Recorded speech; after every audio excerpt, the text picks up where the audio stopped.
YouTube, this is Lisa Curl, and I'm coming to you today with a review on the movie from For Color Girls Who consider suicide when the rainbow is enough. And I'm telling you, this is a great movie. And I just want to point out two things that really stood out to me.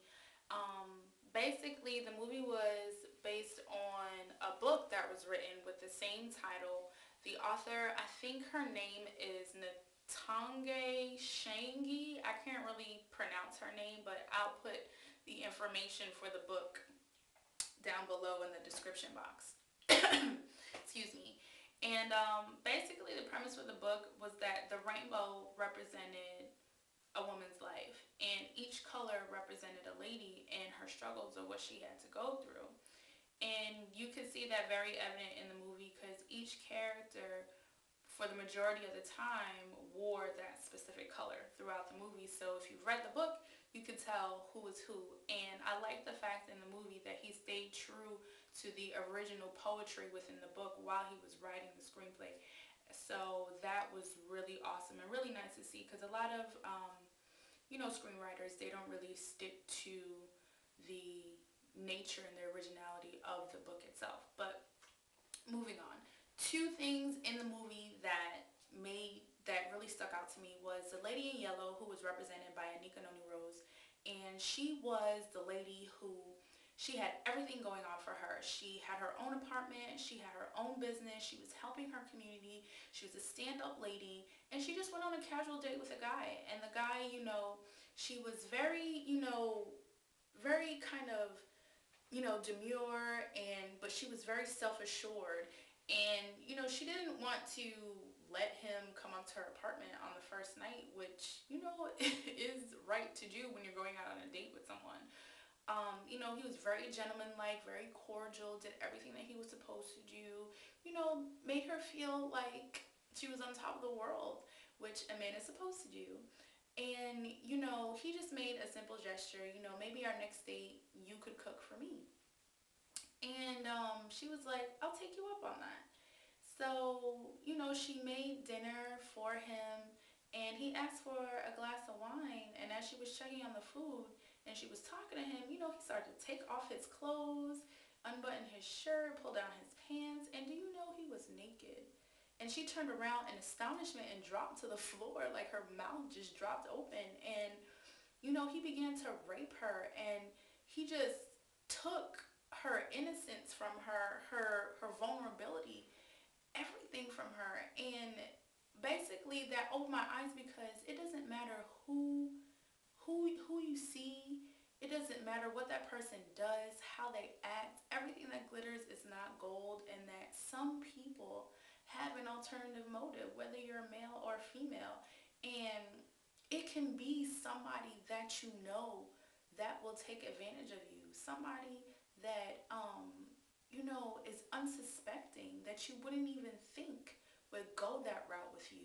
And he just took her innocence away from her like that. And but the good thing is that I like the fact that she began to use what she went back to what she originally knew, which was dancing, which was her own business.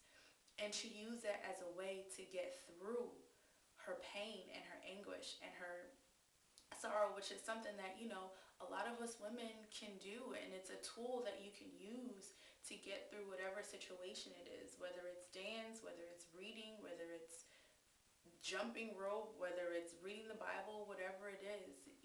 It kind of resonated with me to go back to what you have always known that has made you come to that place where you feel like you can be yourself again, and they'll be okay with that.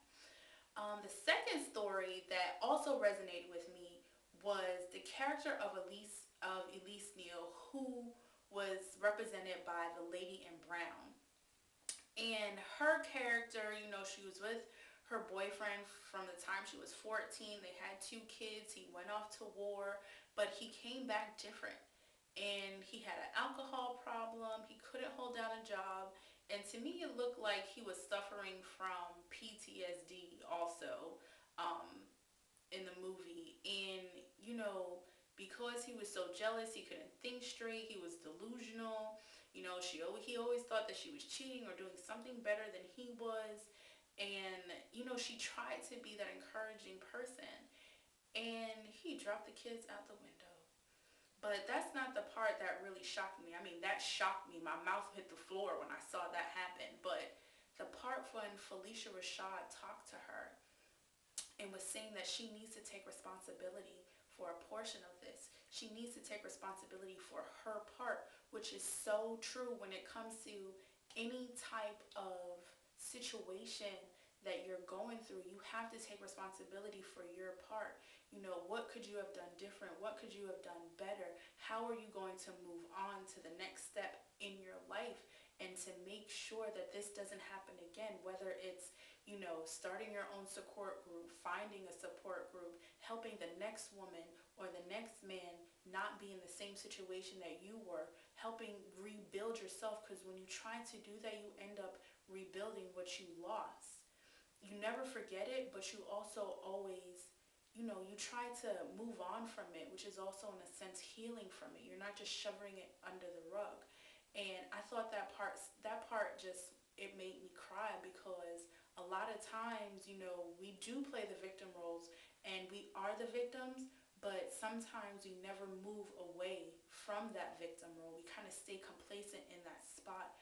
And to be able to take responsibility and move on and grow from the experience to make us a better person, that part just brought tears to my eyes. I give this movie a thumbs up. This movie is for Asian, Black, white. It is for Indian. It is for Caribbean. It is for Latina. It is for any female, because they talk about a lot of situations that, women, us in general, really don't want to talk about. They talk about a gay husband giving his wife HIV, a woman who didn't even know she had an STD and now she can't give her husband any kids. They talk about how you always have a man running in and out of your house, but he never respects you as a woman to call you his girlfriend, because he's always going back to the other chick. I'm pretty sure we all know girls like that. But there's so many different topics that speaks true to every single female. If it doesn't talk to you, it talks to somebody you know, whether in your family or a friend. And I think everybody should go see that movie and support. I'll put the information for the book in the description box below. So you guys have a good night. Bye.